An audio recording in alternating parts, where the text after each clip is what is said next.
सभी लोगों को नमो बुद्धाय, जय भीम। जैसा कि आपको मालूम होगा कि 12 फरवरी को गुरु रविदास जी का जयंती मनाई जाएगी, जो देश के कोने-कोने में विभिन्न जगहों पर सभी मानवतावादी बुद्ध को मानने वाले गुरु रविदास जी की जयंती 648वीं जयंती मनाएंगे। और इस जयंती पर सभी लोगों को मेरी तरफ से हार्दिक शुभकामनाएं। और गुरु रविदास जी के बारे में सभी लोगों को ज़रूर जानकारी होना चाहिए। और मेरी प्रार्थना है उन लोगों से, जिन लोगों को मंच पे समय मिले, जहाँ भी प्रोग्राम सेलिब्रेट किए जाएं, तो वहाँ पर कृपया करके सही से पढ़ के जाएं और अपना तार्किक जो ज्ञान है, साइंटिफिक जो नॉलेज है, उसके अनुसार बात रखें। नहीं तो जब हम रविदास जी के बारे में पढ़ते हैं तो काफ़ी भ्रांतियाँ मुझे दिखाई देती हैं, जिससे सिद्ध होता है कि वास्तव में हमारे महापुरुषों को उनका कत्ल हुआ है, उनकी हत्याएं की गई हैं, बाद में उनकी विचारधारा को किस तरीके से बदला गया है, उनके साहित्य में कितना गलत तरीके से प्रेजेंट किया गया है, घाल-मेल कर दिया गया है। और हमारी भोली भाली समाज, हमारे पढ़े लिखे भाई उन्हीं के शब्दों को, उन्हीं की वाणी को, उन्हीं के बातों को बहुत गजब तरीके से प्रेजेंट करते हैं। जैसे कि किताबों में दिया है कि वो हमेशा राम राम जपते थे और वो हमेशा भगवान की भक्ति में मस्त रहते थे। यहाँ तक मैं काफ़ी पुरोहित लोगों के लेक्चर सुने, उसमें सुन रहा था कि वो इतने मग्न रहते थे भगवान की भक्ति में कि अपना जो पैसा था जूता चप्पल बनाने का, बनाते रहते थे, लेकिन बराबर उन्हीं जपते रहते थे। तो ये गलत तरीके से उनकी प्रस्तुत की गई है। उनके चरित्र को, उनके किरदार को हमारे सामने बहुत अलग तरीके से प्रेजेंट किया गया है। उसके पीछे काफ़ी लॉजिक है, काफ़ी षड्यंत्र है। उसे हमारे समाज के लोगों को जानना चाहिए, समझना चाहिए। जैसे कि कुछ शब्द ऐसे हैं, उनसे संबंधित, उनसे ही हम तर्क करना स्टार्ट करेंगे।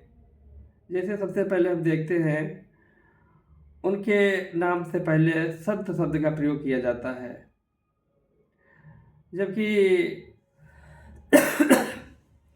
उनके जब हम चरित्र को देखते हैं, उनके हम किरदार को देखते हैं, जो उनकी भूमिका देखते हैं, जो उनका योगदान देखते हैं, जो क्रांतिकारी उनका एक योगदान हम समाज के लिए देखते हैं, तो वास्तव में वो मूर्ति पूजा, पाखंडवाद, जातिवाद, वर्ण व्यवस्था और अंधविश्वास और तमाम प्रकार की कुरीतियाँ, इनके वो विरुद्ध काम करते थे, इनके विरोध में काम करते थे, इन पर अटैक करते थे। ये उनका असली कैरेक्टर था। तो इससे हम कह सकते हैं कि वास्तव में वो एक अच्छे क्रिटिक थे, अच्छे आलोचक थे, अच्छे वक्ता थे, अच्छे लेखक थे, अच्छे समाज सुधारक थे। इस तरीके के वो थे। और उनके साथ में संत लगाने से ऐसा लगता है कि जब हम संत के पर्यायवाची शब्द देखते हैं तो संत का मतलब होता है साधु, योगी। संत का मतलब जो भगवान की आराधना करता हो, जो भगवान की भक्ति में मस्त रहता हो। ये उसके हम सिनोनिम्स देखते हैं, पर्यायवाची शब्द देखते हैं।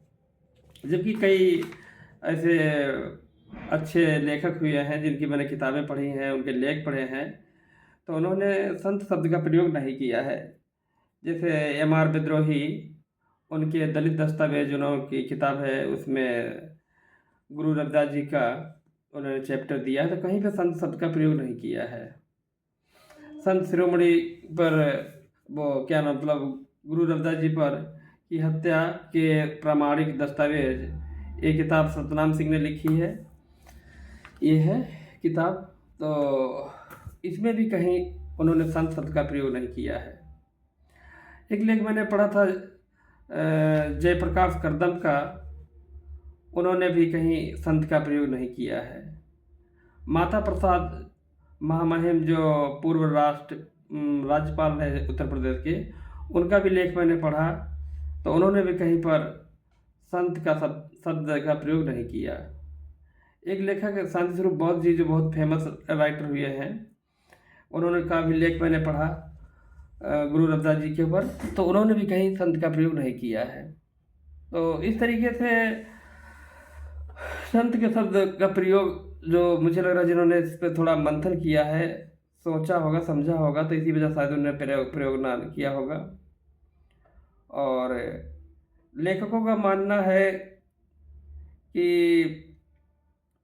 शब्दों से बहुत बड़ा अंतर हो जाता है। एक छोटे से शब्द बदल देने से ही उसके पूरा इतिहास चेंज हो जाता है, उसका पूरा जो मिशन है वो डाइवर्ट हो जाता है। अब जैसे कि इनका जो काल कहलाता है भक्ति काल, भक्ति काल जो कहलाता है, तो इनका जो टाइटल दिया है आचार्य रामचंद्र शुक्ल जी ने, जिस युग में ये हुए हैं, भक्ति काल का जो पीरियड स्टार्ट हुआ है, जिसका टाइम पीरियड है भक्ति काल का 1375 से 1700 ईस्वी तक। इसे मध्यकाल भी कहा गया है, इसे स्वर्ण काल भी कहा गया है। और इसमें काल में जो हम देखते हैं अपने जो बौद्धिस्ट से रिलेटेड, या कह सकते हैं जो एससी समाज से, दलित समाज से काफ़ी लेखक, आलोचक और समाज सुधारक आए हुए हैं, जिसमें गुरु रविदास जी हैं, कबीर साहब हैं, नामदेव हैं, पीपा हैं, और कई ऐसे सामाजिक व्यक्ति आए हैं जिन्होंने समाज के उत्थान की, समाज में एक अच्छी चेतना की बात की है। और तो इन्होंने सीधे सीधे जो वर्ण व्यवस्था, जाति व्यवस्था, छुआछूत, ऊंच नीच, ये चरम सीमा पे था, इस पर बहुत बड़ा प्रहार किया है। और इसी प्रहार को इन लोगों ने, जो आचार्य रामचंद्र शुक्ल ने, इस पीरियड को भक्ति काल कह दिया है कि ये वो लोग भक्ति में मस्त रहने वाले हुए हैं। यहाँ पे समझने वाली बात है। फिर दूसरी बात में यहाँ पे एक पॉइंट आता है, भक्ति काल में दो प्रकार की शाखाएं हुई हैं, निर्गुण शाखा और सगुण शाखा। जब निर्गुण शाखा को मैंने, निर्गुण शाखा के ये कवि कहे गए हैं गुरु रविदास जी और कबीर साहब, और जो भी इनके समूह में आते थे, पीपा जैसे, नामदेव, तो ये लोग निर्गुण शाखा के कहे गए। और निर्गुण का मतलब ये होता है जिसमें कोई गुण ना हो। तो ये बात समझने वाली है, हमारे लेखक भी लिख देते हैं ये निर्गुणी कवि थे, निर्गुणी संत थे। तो इस यहाँ पे थोड़ा समझने की ज़रूरत है। तो निर्गुण शाखा कह दिए जाते हैं, जबकि ये बहुत ही बुद्धिमान, समझदार और समाज के हित के लिए कार्य किया इन्होंने। तो इनको हम कैसे कह सकते हैं ये निर्गुण शाखा के?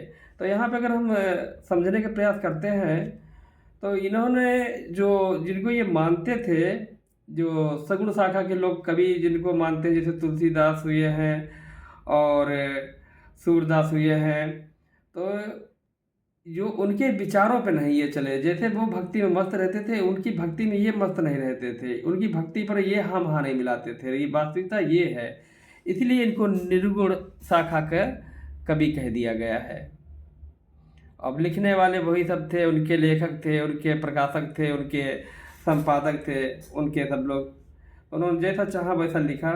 और बड़े अफसोस की बात यह है, आज भी अब हमारे समाज के जब लोग उस लेवल के हो गए हैं, आज हमारे प्रेस भी है, प्रकाशक भी हैं, लेखक भी हैं, लेकिन हमें लग रहा है लेखकों को, प्रकाशकों को, जो भी प्रेस हैं, प्रिंटिंग प्रेस हैं, तो वो उनको भी अपना लग रहा है बिजनेस की तरफ बढ़ रहे हैं। समझते नहीं है क्या हम लिख रहे हैं, क्या कह रहे हैं, उस पर विशेष ध्यान नहीं देते हैं।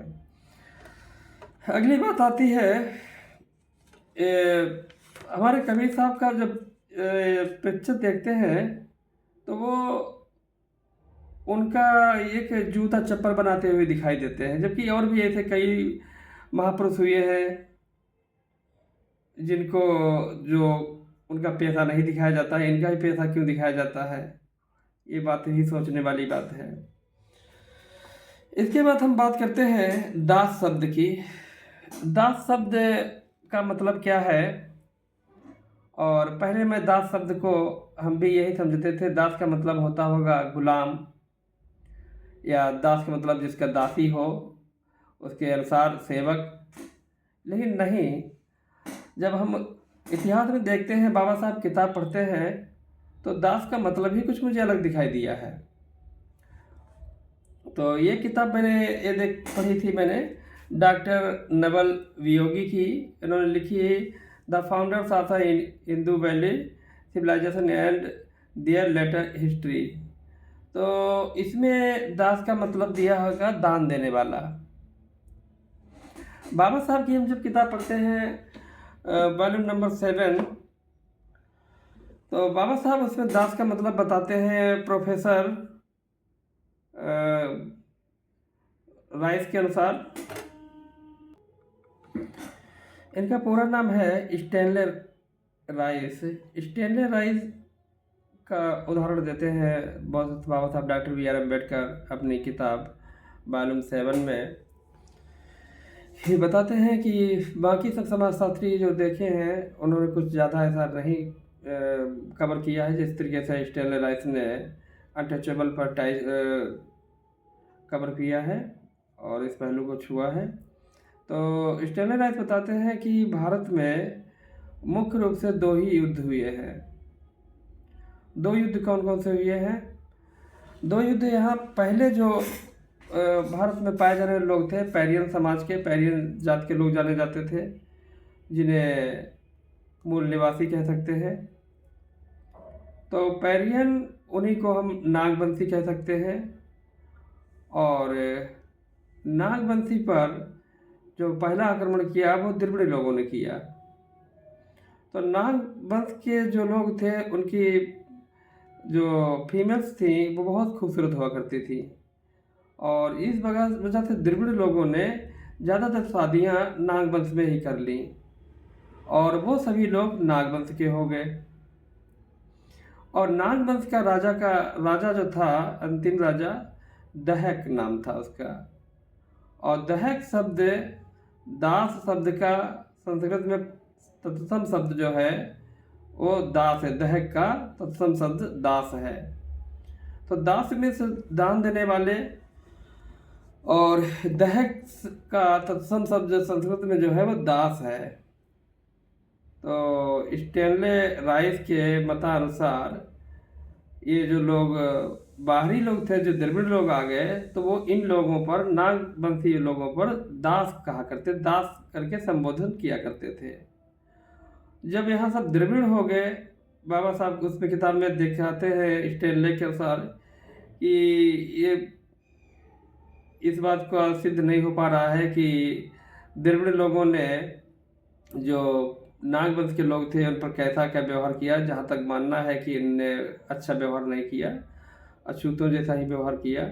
उसके बाद जब द्रविड़ यहाँ कन्वर्ट हो गए, तो द्रविड़ लोगों पर जो अटैक किया था वो आर्य लोगों ने किया। आर्य लोगों ने जब यहाँ जीत हासिल के लिए इन पर जीत लिया इनको, तो दुर्बल लोगों को उनको गुलाम बना लिया, वही अछूत बन गए हैं, ये लिखते हैं। लेकिन आगे चल के वो उनको भी फेल कर देते हैं, कुछ कहते हैं कि कुछ सटीक बात नहीं मिल रही है।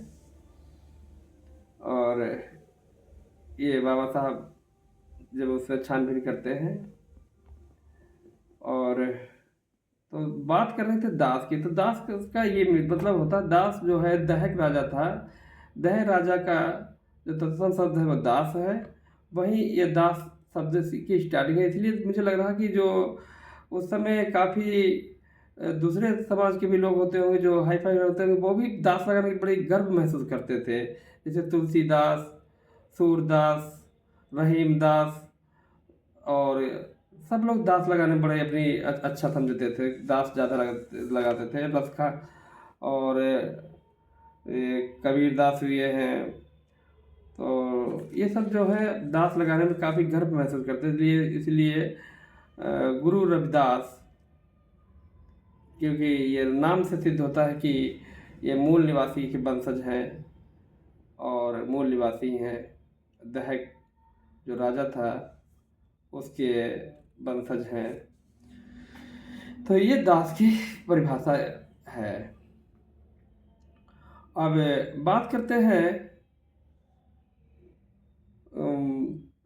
इनके गुरु रविदास जी के जीवन पे हम देखते हैं कि एक बहुत बड़ी घटना मुझे दिखाई देती है कि एक बार इनको राज दरबार में बुलाया गया था, और वहाँ एक मूर्ति रखी गई थी, स्टेचू, और कुछ इनको जो विरोधी थे, नॉन बुद्धिस्ट, और एक तरफ गुरु रविदास जी। तो बात ये लिखी जा रही है किताबों में कि जौन ज़्यादा भक्त बड़ा होगा तो ये मूर्ति उसके तरफ चली जाएगी। तो दिखाते हैं कि वो जो नॉन बुद्धिस्ट थे उनकी तरफ वो मूर्ति नहीं जाती है। बाद में संत रविदास, गुरु रविदास जी अपनी आराधना करते हैं, प्रार्थना करते हैं, उसके बाद गुरु रविदास जी के पास वो मूर्ति आके उनकी गोद में बैठ जाती है। अब इस खंड में हमें समझना ये ज़रूरी है कि यहाँ कितना कॉन्स्पिरेंसी यूज की गई है, कितना रहस्य यूज किया गया है, और यहाँ बहुत समझने की ज़रूरत है। समझने की ज़रूरत ये है कि जो मूर्ति पूजा के वो विरोधी थे, तो पहली बात तो वो मूर्ति को लिए ऐसा कहेंगे नहीं कि मेरी तरफ आ जाए, तो ऐसा कहा ही नहीं उनने होगा। दूसरी बात ये है कि उनने जो नॉन बौद्धिस्ट होंगे उन्होंने कहा होगा मेरी तरफ आ जाएगी मूर्ति, नहीं आई होगी। तो लेखक लोग जो उन्होंने जो बाद में हमारा जो लिटरेचर लिखा, साहित्य लिखा, उन्होंने लिख दिया कि गुरु रविदास जी की तरफ चली गई थी। तो लिखने के पीछे कारण ये था कि अगर नहीं लिखते हैं कि इनके पास गई है, तो इससे ये सिद्ध हो जाता है मूर्ति में कोई विश्वास नहीं होता है, मूर्ति में कोई दम नहीं है, मूर्ति में मूर्ति पूजा बिल्कुल बेकार है। तो ये इससे पूरा लिटरेचर ही चेंज हो जाता, पूरा साहित्य ही चेंज हो जाता है। इसीलिए उन्होंने अपनी, ऐसा लग रहा है हार मान रहे हैं, लेकिन हार मान के भी हमें बेवकूफ़ बना रहे हैं। यहाँ पे ये रहस्य छिपा है, इसको हमारे लोगों को समझना है, इन चीज़ों को बताना है। अगर वो दिखा देते कि मूर्ति किसी की तरफ नहीं गई है तो लोग मूर्ति में विश्वास नहीं करते। अब मूर्ति चली गई, बता रहे हैं, लिख के दे दिया जाता सभी किताबों में कि मूर्ति जो है वो स्टेचू जो थी, मूर्ति जो बनी हुई थी, जो भी जैसी भी हो, तो वो गुरु रविदास जी की गोद में बैठ गई जाके। तो इससे सिद्ध होता है कि मूर्ति में कोई दम जरूर होती है, यानी भगवान में बहुत वो विश्वास रखते थे, भगवान के वास्तव में सच्चे भक्त थे। तो इससे ये बात सिद्ध करने के लिए उन्होंने अपनी हार मान ली, लेकिन हमें बेवकूफ़ बनाने के लिए कम नहीं छोड़ा उन्होंने। दूसरी बात, इस किताब में लास्ट में सिद्ध होता है कि गुरु रविदास जी की हत्या का प्रमाणिक दस्तावेज, तो सभी काफ़ी लेखकों ने लिख के बताया है कि जो किला है गढ़ है चित्तौड़गढ़ की जो घटना है, जहां आज भी गुरु रविदास जी के पैरों के निशान और छतरी बनी हुई है, जहां मीरा बाई का वहाँ उनका ससुराल थी और वहीं उनकी हत्या हुई है गुरु रविदास जी की। तो काफ़ी लोगों ने सीधे सीधे लिख लिख दिया है कि वहाँ उनके एक षड्यंत्र के साथ में उनकी हत्या की गई है। राणा विक्रम वहाँ के राजा थे और चित्तौड़गढ़ के नाम से उनका जो महल बना होगा गढ़ के नाम से फेमस था। तो उसमें गुरु रविदास जी बुलाए जाते हैं, शायद उनके जो सिपाही होंगे वो उन्हें लेके जाते होंगे। और मीरा वहीं थी, क्योंकि मीरा उनकी शिष्या थी, बहुत उनको अच्छे तरीके से मानती थी, उनको अपना गुरु मानती थी, शायद इसलिए वो चले गए होंगे वहाँ। तो वहाँ पे बहुत डिबेट हुआ होगा, वार्तालाप काफ़ी हुई होगी और बताया ये जाता है कि उन्होंने कह दिया कि मैं ब्राह्मण हूँ। तो उन्होंने कहा ब्राह्मण हो तो अपना जनेऊ दिखाओ। तो उन्होंने अपना सीना फाड़ के दिखा दिया, ये देखो जो जनेऊ है, और मौत हो गई। ये कहानी बताई जा रही है, तो इसमें कोई दम नहीं लग रही है। तो बात ये है कि वहाँ पर भी षड्यंत्र के साथ में पहले से ही तैयारी की गई होगी और पूरी प्लानिंग बना ली गई थी इनको मारने के लिए, और षड्यंत्र के साथ में इनके साथ में बातें की गई होंगी। और इसका प्रमाण हमारे समझ में मेरे पास एक ये है कि आज भी हमारे पूर्वज हमारे लोग बात करते हैं तो गढ़ का मतलब समझते हैं रहस्य। लोग कहा करते हैं उनके लिए गड़ा बैठाला है, गड़ा बैठाला है, यानी कि भाई मैं तो बच ही गया, मेरे लिए तो बहुत गड़ा बैठा ले गए थे। तो हमारे समझ में जहाँ तक आ रहा है कि ये शब्द वहीं से स्टार्ट हुआ है, गढ़ से ही, गढ़ से गड़ा। और ये भी लोग कहते हैं, मैंने सुना होगा आपने भी, कि क्या कहानी करते हो बैठ के, क्या कहानी गढ़ रहे बैठ के, यानी कि क्या रहस्य बना रहे बैठ के। तो जैसे उनकी मौत हुई होगी और खबर फैली होगी तो सभी लोग उस समय जान गए होंगे कि गढ़ पे एक प्लानिंग गढ़ा गया था। तो उस समय तो काफ़ी प्रचलित हुई होगी बात, काफ़ी छा गई होगी बात, ये 15वीं सेंचुरी की बात है। तो काफ़ी ये सबकी जानकारी मांगी होगी। जिस तरीके से उनकी पत्नी लूना को जैसे ही पता चला, बता रहा है वो ख़त्म हो गई थी, मुझे ऐसा लग रहा है कि वो भी मार डाली गई होंगी, क्योंकि उन्होंने लोगों को बताया होगा कि वहाँ षड्यंत्र करके, यानी कि एक गढ़ करके, बातें गढ़ करके, ये प्लानिंग बना करके पति की हत्या की गई है। तो बता रही होगी, तो सोचा इसको भी फिनिश कर दो। तो उसी दिन या दो एक दिन में उनको भी मार दिया था। मीरा वहाँ से भाग गई थी और वो अपने पीहर चली आई थी। पीहर से भी वह भाग थोड़े दिन बाद रही, उसके बाद वहाँ से भी उनको छोड़ना पड़ा, क्योंकि वहाँ पर भी काफ़ी उनका दुश्मन लोग बनने लगे थे। क्योंकि लेखक लोग लिखते हैं कि मीरा भी अपने गुरु की जो वाणी थी, गुरु के जो विचार थे, उनको लोगों के बीच में सुनाया करती थी, गा गा के बोला करती थी, बताया करती थी। तो ये सब मुझे इसमें समझ में आता है। तो ऐसे बातें करके समझाना है, सबको बताना है। और जो कहानी हमें किताबों में लिखी गई है, हमारे लिए बताई जा रही है, कुछ लोग पढ़ लेते हैं, बता देते हैं वो रामानंद के पुराने पहले जन्म के शिष्य थे और पहले वो ब्राह्मण थे, पहले ये थे। तो इन पर हमें कोई दम नहीं लग रही है, हमें तर्क के साथ में बात करना है। बाबा साहब हमें बता गए हैं, हमें हमारे विचार तर्कवादी होना चाहिए, वैज्ञानिक होना चाहिए और स्पष्ट होना चाहिए। और बुद्ध क्या नाम, तथागत बुद्ध भी इसीलिए हमको पहले सचेत कर चुके हैं, अपनी बाणी में जरूर उन्होंने कहा होगा कि चाहे कितनी भी बड़ी किताब में बात लिखी हो, आप उसे सच मत माने। चाहे बहुत लोग कह रहे हों उसे आप सच मत माने, चाहे कितने बड़े शास्त्र में या कुछ भी किसी में लिखा हो उसे आप सच मत माने, या बहुत बड़ा कोई आपका गुरु कह रहा है ये बात है, उसे जब तक सच ना माने, जब तक आपके कसौटी पर जबकि आपके तर्क से वो सही ना निकले, तब तक उस बात को ना माने।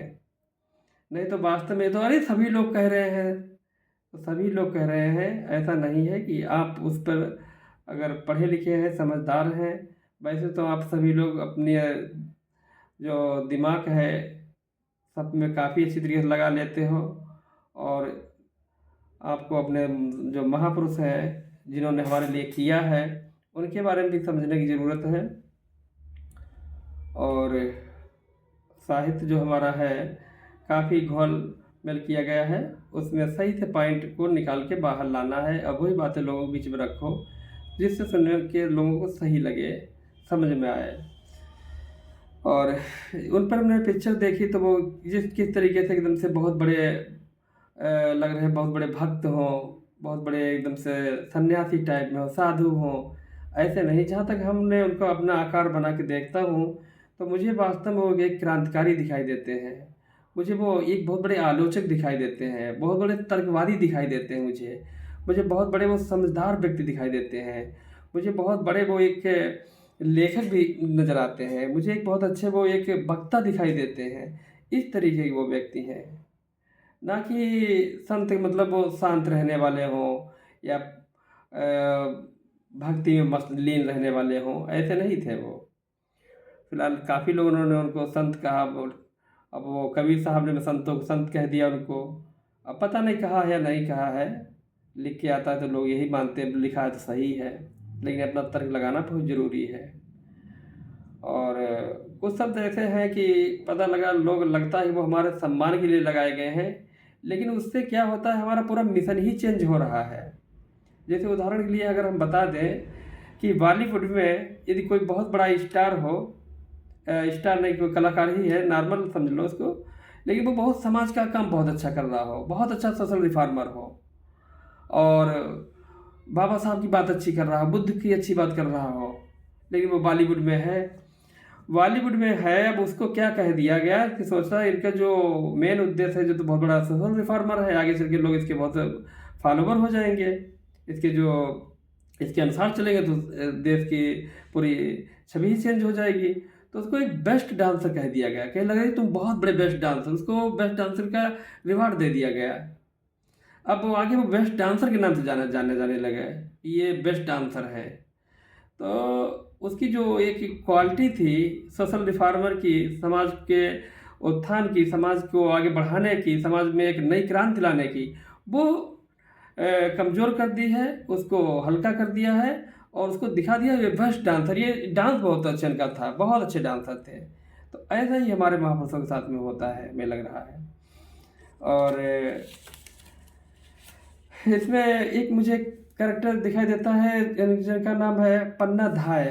पन्ना धाय जो चित्तौड़गढ़ में एक शूद्र फैमिली के महिला थी जो उसमें काम करती थी, और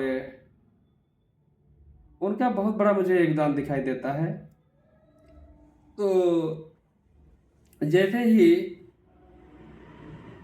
जब गुरु रविदास जी की हत्या हो जाती है, उसके बाद ही उस गढ़ पे, उस महल पर एकदम से विपत्ति थी छा पड़ती है, उधर मुस्लिम अटैक कर देते हैं। उसके बाद एक रणवीर नाम का उनका जो भाई होता है विक्रम का, वो उनको मार देता है। उसका दूसरा नाम बनवीर होता है, दूसरा नाम उसका रणवीर होता है। तो वो अपने चेहरा भाई होगा, जैसे भाई हो, उनको मार देता है विक्रम को मार देता है। घर में एक और बारिश होता है, उदय सिंह छोटा होता है, और उधर बच्चा होता होगा, और उधर जो पन्ना धाय है इसका भी एक छोटा बच्चा होता है। तो क्या करता है जो रणवीर, तो ये रणवीर उसको भी मारना चाहता है जिससे वो अपने को राजा बन सके। लेकिन पन्ना धाय क्या करती हैं कि जो प्रिंस था कुंवर सिंह, उसके कपड़े अपने बच्चे को पहना देती हैं, अपने बच्चे के कपड़े उसको पहना देती हैं, और वो रणवीर उसको कुंवर समझ के तलवार से मार देता है। तो पन्ना धाय अपने सामने उसको मरते हुए देखती हैं, यानी अपने बच्चे को, और कुंवर सिंह को एक कूड़ेदान में छिपा देती हैं। तो हमारे समाज के लोग, बहुत से लोग कहते हैं कि ये एससी के या स्त्री के लोग जो होते हैं कि बहुत चालाक वैसे रहे होंगे। ये वास्तव में अपने कर्तव्य के लिए बहुत निष्ठावान होते हैं, बहुत ईमानदार होते हैं, किसी के लिए कितने वफादार होते हैं। ये कितनी वफादारी का एक मसाल है पन्ना धाय। तो ऐसे कैरेक्टर्स हमें अपने समाज से दिखाई देते हैं इनमें, लेकिन इनको सही से प्रेजेंट नहीं किया जाता है, इनके प्रस्तुत नहीं किया जाता है, और इनकी कहानी इधर से उधर की जाती हैं, और एकदम से जो सही इंसान होता है उसको गलत बना के सामने पेश किया जाता है। तो इन्हीं चीज़ों को समझना है।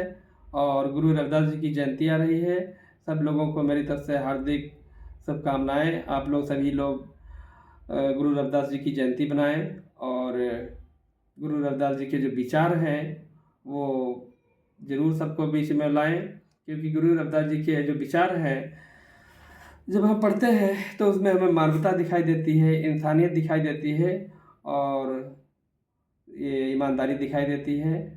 संत रविदास जी के जो विचार हैं गुरु रविदास जी के, वो काफ़ी हमारे लिए कल्याणकारी हैं, हमारे लिए काफ़ी उपयोगी हैं।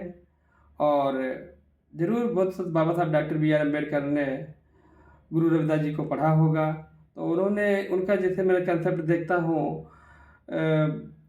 हिल मिल रही हो माधो जैसे मधुर मखीरा, जैसे मधुर मखीरा, ये कहा उन्होंने, यानी एकता की बात करते हैं।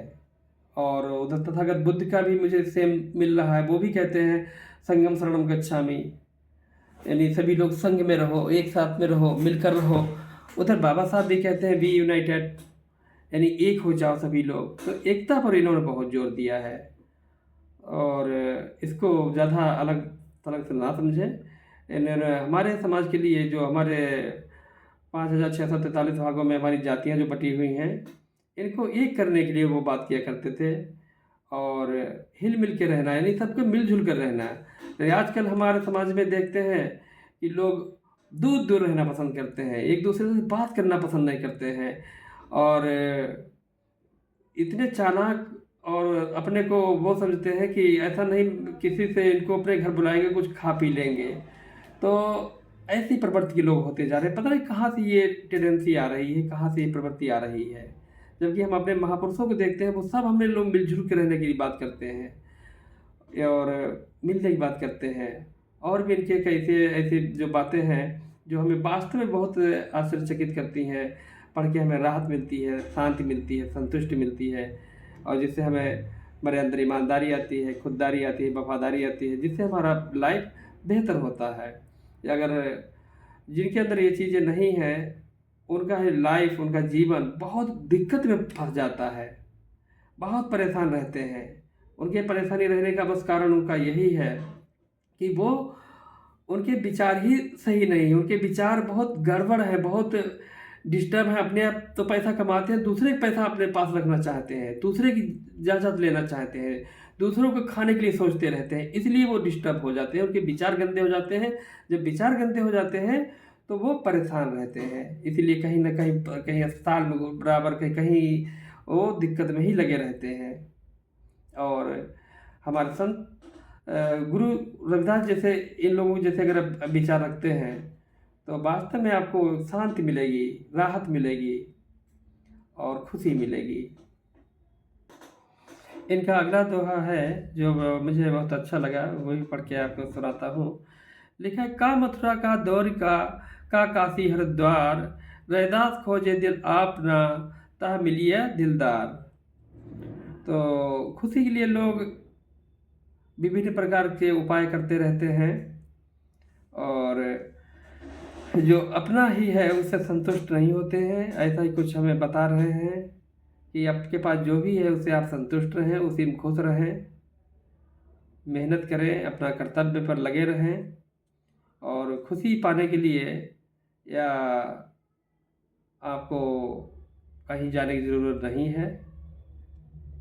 और एक सेंटेंस उन्होंने लिखा है, मन चंगा तो कटौती में गंगा, बताया जाता है उनका लिखा हुआ है। तो मन चंगा कटौती में गंगा, तो ये भी बात यही सिद्ध होती है कि यदि आप का मन प्रसन्न है तो आपको कहीं तीर्थ यात्रा जाने की ज़रूरत नहीं है। और मन में अगर दंगा है तो आप खुश नहीं रह पाओगे, और दूसरों के लिए अगर गलत भावना रखते हो तो खुश नहीं रह पाओगे। इसलिए वो कहते हैं मन चंगा तो कटौती में गंगा। यदि मन आपका सही है, शांत है, आपके मन के अंदर धैर्यता है, स्थिरता है, तो आपको हर जगह अच्छा लगेगा। आप जहाँ कहीं बैठेंगे वहाँ आपको खुशी मिलेगी। तो ऐसा ही विचार उनका है। और ये कहते हैं, ऐसा चाहूँ राज में जहाँ मिले सभी को अन्न, छोटा बड़ा सब सम रहे, रविदास रहे प्रसन्न। कि ऐसा मैं राज चाहता हूँ जहाँ सभी लोगों को एक समान हो। जैसे बाबा साहब ने बात की है लिबर्टी, इक्वलिटी और फ्रेटर्निटी की, वो चीज़ें इनमें दिखाई देती है। लिबर्टी होना चाहिए, स्वतंत्रता होनी चाहिए, सब स्वतंत्र हो, सब एक समान हो, और सब में बंधुता की भावना हो। इस सेंटेंस में हमें ये दिखाई देती है। तो बाबा साहब ने भी इनको पढ़ा होगा, और बाबा साहब के भी विचार इसमें हमें मिक्स दिखाई देते हैं। जैसे कि बाबा साहब ने जो भी विचार हैं हमारे महापुरुषों से लिए हैं, उन्होंने लिबर्टी, इक्वलिटी एंड फ्रेटर्निटी की जो बात की है, वो बताते हैं अपने पैलूम में कि हमने ये जो दूसरे जो क्या नाम थिंकर्स हैं, वेस्टर्न थिंकर्स हैं, उनसे नहीं लिया है, बल्कि बुद्धिज्म से लिया है, बुद्ध से लिए हैं, अपने मास्टर से लिए, मास्टर शब्द यूज किया उनके लिए, तथागत बुद्ध के लिए, उनसे लिए हैं। और जैसे तथागत बुद्ध के विचार हमें दिखाई देते हैं, वैसे हमें गुरु रविदास जी के भी दिखाई देते हैं। तो ये भी सब सेंटेंस है, ऐसा चाहूँ राज में जहाँ मिले सभी को अन्न, छोटा बड़ा सब सम रहे, रविदास रहे पसंद। यानी कि ऐसा राज मैं चाहता हूँ जहाँ पर सब लोग एक समान हो, एक बराबर हो, कोई छोटा बड़ा ना हो, और सभी को खाने के लिए सब कुछ मिल जाए। ऐसी बात करते हैं। लिबर्टी, इक्वलिटी, फ्रेटर्निटी में आप दिखाई देती है। और एक इनका मैंने देखा था अभी, लिखा है, पराधीनता पाप है जान ले रे मीत। पराधीनता मीत, गुलामी, ये पाप है। पराये पर आश्रित रहना, पराये पर, दूसरे पर आश्रित रहना, ये पाप है, जान लो रे मीत। तो किसी पर आश्रित होना या किसी को दबा के रखना, ये पाप है। तो इस पर बाबा साहब का भी कोटेशन मिलता है, लिखा है, जुल्म करने वाले से जुल्म सहने वाला ज़्यादा गुनहगार होता है। तो उसी से लय मिलता हुआ है। एक सेंटेंस लिखा है गुरु रविदास जी ने, रैदास ब्राह्मण मत पूजिए जो होवे गुणहीन, पूजिए चरण चंडाल के जो होवे गुण प्रवीण। और ऐसे इंसान की कदर कीजिए, ऐसे इंसान का सम्मान कीजिए जिसमें गुण हो, जिसमें ज्ञान हो, जिसमें शील की भावना हो, जिसमें प्रज्ञा की भावना हो, जिसमें मैत्री की भावना हो। ये बता रहे हैं गुरु रविदास जी। ऐसे इंसान को मत पूजिए जिसमें बहुत क्रूरता हो, बहुत ही अमानवता हो, या जिससे कोई सोचने समझने की क्षमता ना हो, लेकिन आप लालच में लगे हुए हो कि इसके पास ये चीज़ है, ये चीज़ ले लेंगे हम, और लालच में उसको आप सम्मान कर रहे हो, लालच में उसके साथ में ऐसा कर रहे हो, तो जान लो आप दुख के बीज बो रहे हो हमेशा। और ऐसे इंसान की अगर संगत करो, जो इंसान वास्तव में सही हो, जो सही को सही, गलत गलत कहने वाला हो, भले को आपके खिलाफ बोला हो, अगर सही इंसान है और आपने गलत किया है तो आपके लिए बता दिया उसने ये गलत किया है, तो वो इंसान वास्तव में सही है, उसकी कदर करो। ये नहीं ऐसा इंसान मत ढूंढो जो आपने गलत किया और आपको सही बता रहा, तो जान लो ये गलत इंसान है। ऐसी चीज़ों को समझना है, यही एक इंसान की एक फिलॉसफी है। अब इन्हीं बातों के साथ मैं अपनी बात को समाप्त करता हूँ। एक बार फिर आप सभी लोगों को नमो बुद्धाय, जय भीम। और गुरु रविदास जी की जयंती की बहुत बहुत शुभकामनाएं। धन्यवाद।